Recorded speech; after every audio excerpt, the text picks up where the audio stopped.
आज का सबसे बड़ा सवाल यही है कि बीजेपी राज में अनुपम खेर की कश्मीर में नो एंट्री क्यों, और जेएनयू जाने वाले नेता एनआईटी जो कि कश्मीर में है क्यों नहीं जाते। ब्रेक से पहले राकेश सिन्हा ने और संबित पात्रा ने कांग्रेस पर कई सवाल उठाए थे और सवाल पूछे थे। आलोक जी जवाब दीजिए। देखिए, सबसे पहला सवाल तो यही है कि जिन लोगों ने जेएनयू के अंदर नारे लगाए और संबित पात्रा जी ने और राकेश सिन्हा जी ने तमाम चैनलों पर जाकर उनका बार बार रिपीट किया, आज तक वो लोग अरेस्ट क्यों नहीं हुए हैं, इसका जवाब नहीं मिला। पहली चीज।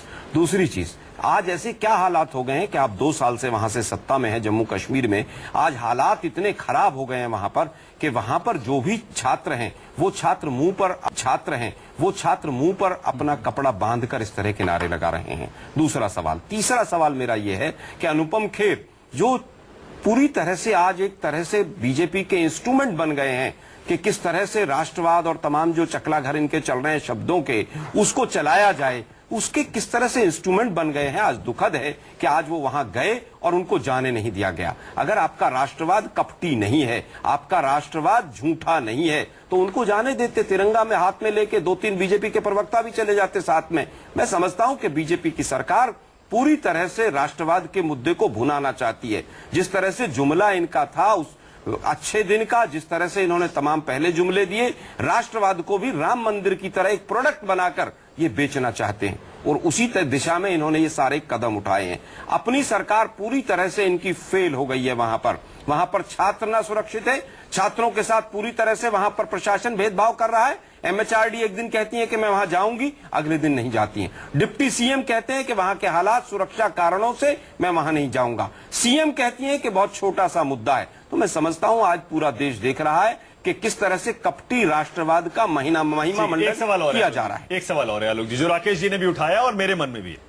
आपकी भी सरकार थी जम्मू कश्मीर में। राकेश जी कह रहे हैं कि ये तो हमारे लिए एक उपलब्धि है कि अब बीजेपी के आने के बाद वहां पर छात्रों में इतनी हिम्मत आ गई है कि वो तिरंगा लेके और भारत माता की जय बोल रहे हैं। जब आपकी सरकार थी तब ऐसा क्यों नहीं हुआ, उन छात्रों में इतनी हिम्मत क्यों नहीं आई। और साथ ही संबित पात्रा, आपके लिए भी यह सवाल है कि सरकार को तो आपकी बने हुए 1 साल से ऊपर हो गया।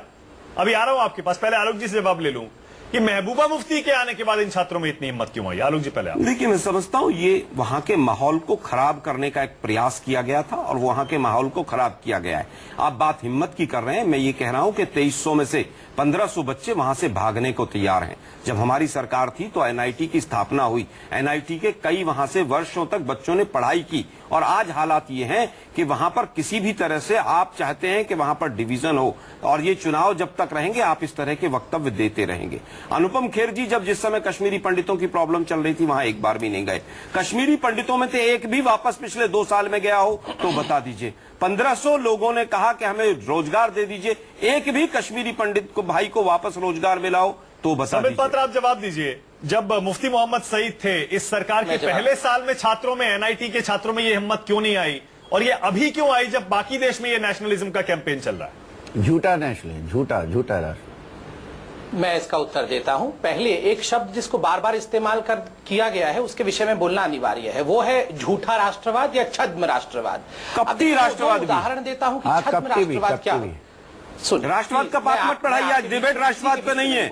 मुझे केवल ये बता दीजिए अगर आपका राष्ट्रवाद जेएनयू में जो है वो एनआईटी में क्यों नहीं है। इतने ज्यादा ठीक हो गए हैं। हाँ, ठीक है, आप बोलिए। ये नाराज थे ना, अभी वो नाराज ही ठीक थे, आप नाराज ही रहे। नहीं, आप मुझे बताइए जेएनयू में जिन लोगों ने नारे लगाए वो अभी तक अरेस्ट क्यों नहीं हुए। राष्ट्रवाद का पाठ पढ़ाने लगे, राष्ट्रवाद की डेफिनेशन।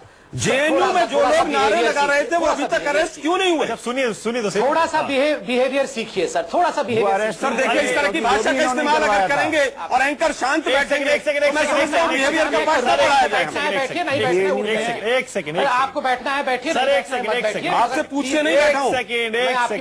एक सेकंड डॉक्टर पात्रा, एक सेकंड। आलोक जी प्लीज, एक सेकंड। आलोक मानक जी, मैं उनके शब्दों को मर्यादा तो सीखे ना वो लोग। एक सेकंड संबित पात्रा, एक सेकंड। आलोक जी मैं कह रहा हूँ आपकी बात सुनिए आपकी। संबित पात्रा, आप बोले, मैं 1 सेकंड के लिए बोला आपके बीच में। अच्छा ठीक है, अब आप बोलिए। हाँ, देखिए, मैं जो छद्म राष्ट्रवाद है इसका दो उदाहरण दूंगा। दोनों पार्टी के नुमाइंदे बैठे हैं, इन्होंने सवाल किया। पहले तो लेफ्ट के लिए बोलूंगा। आप जानते हैं एक वीएस अच्युतानंदन करके बहुत बड़े नेता हुए हैं लेफ्ट के, जो साउथ से आते हैं, केरला से आते हैं। 1962 में इन्होंने कहा कि जो हमारे जवान हैं जो चाइना के खिलाफ जम्मू कश्मीर से डिबेट मत भगाइए, जेएनके पे रहिए।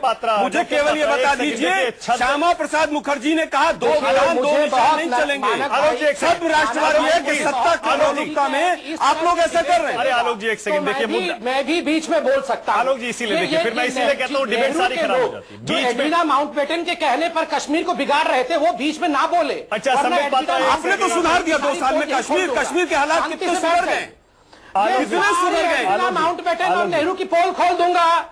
नहीं खोलिए ना आप। मैं अगर मोदी साहब की पोल खोलने लगूंगा तो बैठ नहीं पाएंगे यहाँ। पोल खोलने के लिए मेरे पास बहुत कुछ है। खोलिए आप खोलिए पोल। कैसे? लेकिन मैं हमारे बीजेपी कांग्रेस के प्रवक्ताओं को ये नहीं सिखाया जाता है। अभी तक के सारे पोल खोलो। कांग्रेस के प्रवक्ताओं को बिलो द बेल्ट हिट करना नहीं सिखाया जाता। मैं सुन रहा था किस प्रकार का आप लोग बहस करना चाहते हैं। मानक जी, मैं किसी के बीच में बोल रहा था। मानक भाई आप बताइए। नहीं, आप नेहरू जी और माउंटबेटन वहां कहां पहुंच गए आप लोग?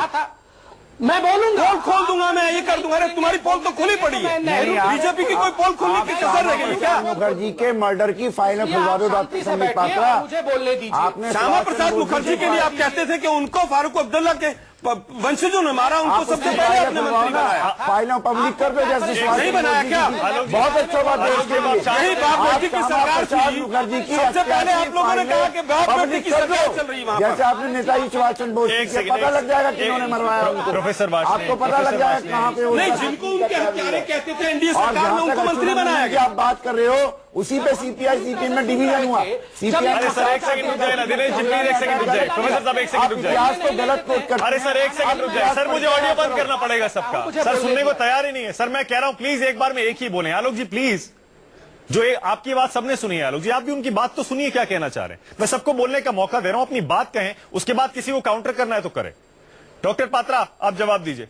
ये देखिए मुझे बड़ा तकलीफ होता है बीच में बोलने के। कृपया करके सुन लीजिए फिर उत्तर दीजिएगा। देखिए, छद्म राष्ट्रवाद के ऊपर मैं 2 उदाहरण दे रहा था। एक तो आपको वीएस अच्युतानंदन साहब का कि 1962 में जब चाइना के साथ वार हुआ तो लेफ्ट के दिग्गज नेता ने कहा कि इंडिया को चाहिए कि लेफ्ट के लोग भी हमारे जवानों को खून दे। तो उसके कारण लेफ्ट ने उनका डिमोशन किया कि खबरदार, खून देना है तो चाइनीज जवानों को दे, इंडिया के जवानों को खून ना दे। यह हमें राष्ट्रवाद का पाठ न पढ़ाए। दूसरा छद्म राष्ट्रवाद, कश्मीर जीता जागता नमूना है। अगर सरदार पटेल नहीं होते, मानक भाई पूरा हिंदुस्तान जानता है, तो नेहरू राष्ट्रवाद के नाम पे कश्मीर को और हैदराबाद को हिंदुस्तान से अलग कर देते। मैं आज संबित पात्रा आपने छद्म राष्ट्रवाद के आरोप पर जवाब दे दिया। सर आप दे दीजिएगा, छद्म राष्ट्रवाद पर जवाब दे दिया। दूसरी अब बताइए आपकी सरकार के पहले साल में ये क्यों नहीं उठा, और ये अचानक नेशनलिज्म का कैंपेन जब देश में चला तभी नारे लगाने वाले लोग अभी तक अरेस्ट क्यों नहीं हुए? इसका जवाब देता हूं। जेएनयू में जो लोग नारे लगा रहे थे वो अभी तक अरेस्ट क्यों नहीं हो रहे, ये भी बता दीजिए। आलोक जी शांत हो जाइए। वो अरेस्ट होंगे और अरेस्ट होने के बाद राहुल गांधी उनके पास जाके गिड़गिड़ाएंगे। यह भी आप तस्वीर देखिएगा। यार किस तरह के मानक जी, किस तरह की शब्दावली, क्या स्तर हो गया बीजेपी पार्टी के प्रवक्ताओं का? बस ऐसा ही स्तर है, जो बीच में चिल्लाएगा उसको ऐसा ही स्तर मिलेगा, जो ध्यान से सुनेगा नहीं। मतलब उत्तर नहीं देंगे देश को कि वो जो लोग नारे लगा रहे थे, जिस पर आपने तमाम तरह की राजनीति की 3 महीने तक, उनमें से एक भी अरेस्ट नहीं कर पाए आप लोग। शांत, यही राष्ट्रवाद है आप लोगों का? शांत नहीं शांत होऊंगा मैं, बिल्कुल उत्तर लूंगा, ललकार के उत्तर लूंगा। उत्तर दीजिए, उत्तर देना सीखिए। चिल्लाइए फिर। आपको भी दुनिया सुन रही है। मैं आपको मैंने आपको भी सुन रही है कि वो जेएनयू में जो लोग नारे लगा रहे थे वो अरेस्ट क्यों नहीं हुआ, उत्तर दीजिए। ओहो शांत। आलोक जी आपने बहुत कोशिश कर ली ना, आपके आरोप सवाल का जवाब नहीं मिल रहा। एक सेकंड संबित पात्रा, लेकिन पहले मेरे सवाल का जवाब दे दीजिए, उसके बाद आलोक जी जो पूछ रहे हैं जेएनयू के जो छात्र थे नारे लगाने वाले क्यों नहीं अरेस्ट हुए, पहले लेकिन सवाल का जवाब दे रहा हूँ। संबित, आप ही के सवाल का जवाब दे रहा हूं। मानक जी आपका पूछना कि 1 वर्ष में ऐसा क्या बदल गया कि अब लोग वहां भारत माता की जय कहते हैं। देखिए आप पूरे परिप्रेक्ष्य को समझिए, देश में क्या हो रहा है और एनआईटी में क्यों हुआ। आप देखिए देश में एक ऐसी यूनिवर्सिटी है जहां लोग कहते हैं कि हिंदुस्तान के 100 टुकड़े हो इंशाअल्लाह, और उसी यूनिवर्सिटी को फर्स्ट यूनिवर्सिटी का एमएचआरडी डिक्लेयर करती है। इन लोगों के एक एमएचआरडी जो आपकी मिनिस्ट्री है, आप एक सीनियर व्यक्ति और जो लोग नारे लगा रहे थे उनको दिल्ली पुलिस अरेस्ट नहीं करती। कंप्लीट करने दीजिए। इंशाल्लाह के जो नारे लगा रहे हैं देश के टुकड़े वाले, आपका यही झूठा राष्ट्रवाद। सर इस प्रकार का बिहेवियर प्लीज मत करिए। नहीं, बिहेवियर आपका गंदा है, सुन लीजिए, आप अपने बिहेवियर को कंट्रोल करें।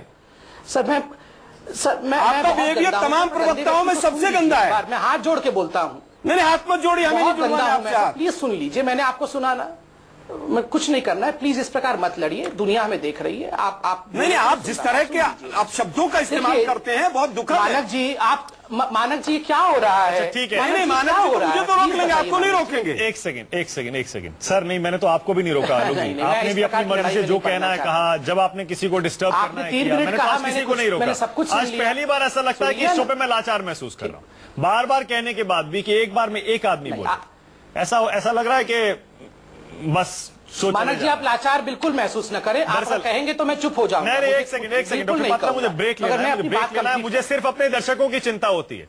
मैं ये चाहता हूं कि सारे पैनलिस्ट अपनी अपनी बात इस डिबेट पे रखें ताकि दर्शकों को समझ में आए कि पैनलिस्ट क्या कह रहा है। लेकिन बार बार रोकने टोकने से आलोक जी नाराज दर्शक ही होता है, क्योंकि उसका समय बर्बाद होता है। खैर कोई बात नहीं। कश्मीर घाटी में कम से कम तिरंगा उठाना या भारत माता की जय कहना शुरू कर दिया है। वाकई आपको लगता है ये एक उपलब्धि है? इसलिए पूछ रहा हूं ये, क्योंकि वो तो सारे के सारे गैर कश्मीरी हैं। कैंपस के अंदर उनका क्या हाल है, चेहरा छिपाना पड़ रहा है, और आप ही की सरकार है वहां भी और केंद्र में भी। ये कैसी उपलब्धि है राकेश जी? मानक जी, अभी वो गैर कश्मीरी हैं या कौन है ये महत्वपूर्ण नहीं है। महत्वपूर्ण है घाटी में भारत माता की जय का लगातार नारा लगते रहना, झंडे को फहराने का जिद करना। क्या ये झंडे को बीजेपी ने फहराना, करवाया है या ये एबीवीपी बड़ी ने करवाया है? उपलब्धि इसलिए नहीं है। नहीं, मैं इसमें आगे जोड़ता हूं। आप पीडीपी की भाषा देखिए, पीडीपी की भाषा आप 4 साल पहले अपेक्षा कर रहे थे। पीडीपी आज तो PDP एजेंट के थी ना, प्रवक्ता ने जिस तरह से पाकिस्तान की राष्ट्रीय झंडे के आईएसआई प्रति की आप सम्मानपूर्वक सरकार चला बात रहे हैं कही। उनके साथ। भारत माता की जय के प्रति पाकिस्तान के सम्मानपूर्वक एजेंटों बात के साथ कही। सरकार वह चला रहे हैं एक क्या? अनपेक्षित नहीं है। आप मेरी बात सुन लीजिए, क्यों अब बीच में डिस्टर्ब कर रहे हैं? देखिए, पीडीपी का नाम लिया, इसलिए काम है। लहर चल रही है भारत माता के नाम पर। माननीय मोहन भागवत जी ने जब से कहा है भारत माता की जय हम बच्चों को सिखाएं, हम लगाएं, इसके लिए जोर जबरदस्ती नहीं करें। और मैं एक बात अंत में जोड़ना चाहता हूं, 15 लाख सबके अकाउंट में डाल दीजिए, भारतीय जनता पार्टी विद्यार्थी से मत जोड़िए। ये भारत माता की जय सभी विचारधाराओं से, सभी राजनीतिक दलों से, सभी संगठनों से ऊपर है। अच्छा, ठीक है, भारत ठीक है, माता की ठीक है, जय का राकेश नारा जी। लगाना छद्म राष्ट्रवाद है, तो असली राष्ट्रवाद क्या ठीक है, है? मुझे राकेश बता जी, दें, राकेश आलोक जी। जी और दिनेश जी। राकेश जी, असली ठीक है। राष्ट्रवाद है गरीबों का पूरा पैसा दो, मानक जी, गरीबों मुझे को सिर्फ 10 राशन सेकंड दो। चाहिए। असली राष्ट्रवाद है गरीबों का भला करो। असली राष्ट्रवाद है किसानों को आत्महत्या करने से रोको। असली राष्ट्रवाद है कि देश में दाल 210 रुपए किलो नहीं होनी चाहिए। असली राष्ट्रवाद है सबको शिक्षा मिलनी चाहिए। असली राष्ट्रवाद है कि यहाँ पे मनुवाद की राजनीति नहीं चलेगी। असली राष्ट्रवाद है कि यहाँ पे सेकुलराइजेशन ऑफ एजुकेशन नहीं चलेगा। आप राष्ट्रवाद को गलत बात करें और डिविनाइजेशन ऑफ स्टेट मत कीजिए। राज्य का देवीकरण करेंगे आप ही को नुकसान होगा। पहले भी आपने देश को नुकसान पहुंचाया। आजादी के आंदोलन में आप कहां थे? देश के एकीकरण में तेलंगाना कौन लड़ा? तिभागा कौन लड़ा? पुनप्पा वाइलर कौन लड़ा? लॉर्ड आर्यन रिवोल्ट किसने किया? आरएसएस बीजेपी कहां थी? 1925 में आप बने। 1925 में कम्युनिस्ट पार्टी। मानक जी, हमारे हजारों कम्युनिस्ट पार्टी सारी बातें करे, लेकिन आजादी के आंदोलन में आना बहुत जरूरी है। आजादी के आंदोलन में कम्युनिस्ट पार्टी ने